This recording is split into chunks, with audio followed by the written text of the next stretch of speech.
I was talking to a friend of mine from Japan a couple of days ago. Somehow we'd ended up talking about Japanese food you could find in American supermarkets versus American food you could find in Japanese supermarkets. Since we'd both lived in both places, it was kind of a compare-contrast kind of thing. Then we started to talk about tofu. I asked him how tofu was made, and he gave me the standard answer: tofu was made from soybean curd.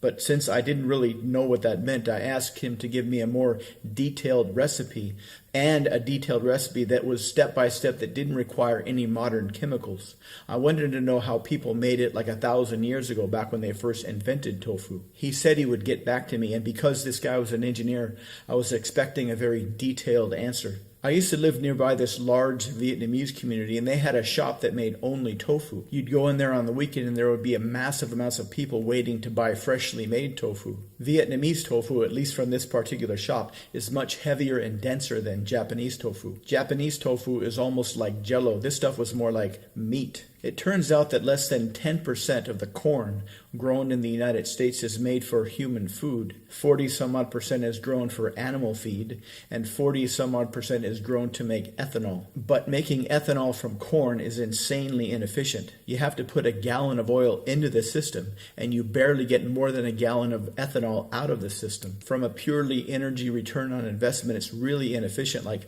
1.03 to 1.0 or something like that. Whereas if you used sugar beets or sugar cane instead of corn, you'd get a ratio of 8 to 1 instead of 1.03 to 1. The transition from hunters and gatherers to farmers is something that took a long time to happen. It wasn't like a bunch of hunters were out one day and they found some seeds and decided to stop hunting and start farming. If you've ever planted a garden, you know how hard it is to grow even an edible tomato the first time you try. Even with modern technology, each person requires about an acre of land to produce enough food to keep that person alive for 1 year. So the idea of 100 or so hunters suddenly figuring out how to work 100 acres doesn't make a lot of sense. Even if they did farm those 100 acres perfectly the first time, what did they eat while they were sitting around waiting for their first crops to grow? What most historians believe happened is that for a long time, probably 1,000 years or more, there were very few people and a very large amount of naturally growing grains and cereals. This likely happened after the end of the last ice age, around what is now called the Fertile Crescent. This is near the land bridge between the Afro-Eurasian continent. Essentially, there were very few people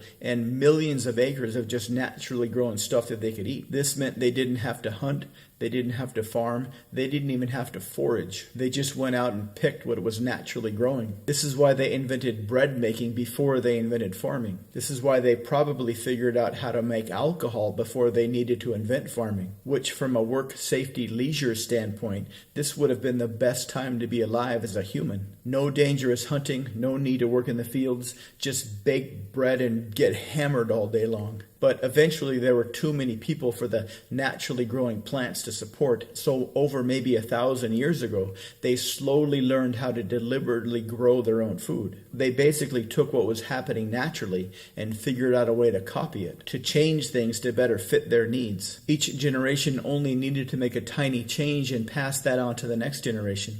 This is essentially how all human discoveries and inventions are created, to find what is already working and figure out a way to make it better, to spend most of your time thinking about how to do things better, to think about how to do things differently, to think about how to do things more efficiently. Back during the Great Depression, the government was terrified of a massive debt default. For example, if you were a farmer, you probably had a lot of debt. So long as you could sell whatever you grew, you could slowly pay down your debt. But during the Depression, prices started falling. The fear was that farmers wouldn't be able to sell enough to pay their debt and they would just give up and default on their debt. This would cause more debt defaults to ripple through the system since everything was pretty much interdependent. But what the government did next was pretty idiotic. They figured they would force the price of a certain crops to not fall very much. The only way they could do that was to buy it themselves once the price went down, so the price would stay up and the farmers knew they could sell their stuff and pay their debts.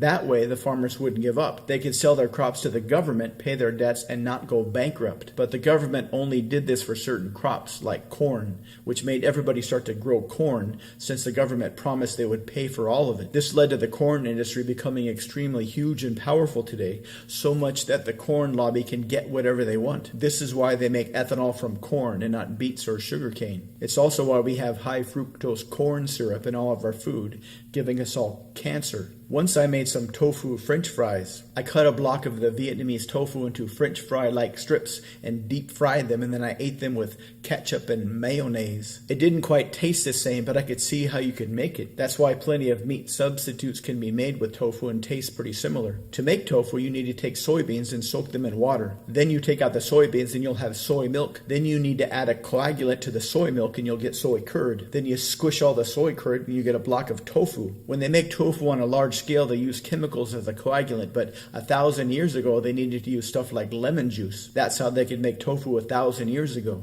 Now, my question is, who the heck decided 1,000 years ago to experiment with soybeans and figure out a way to make tofu?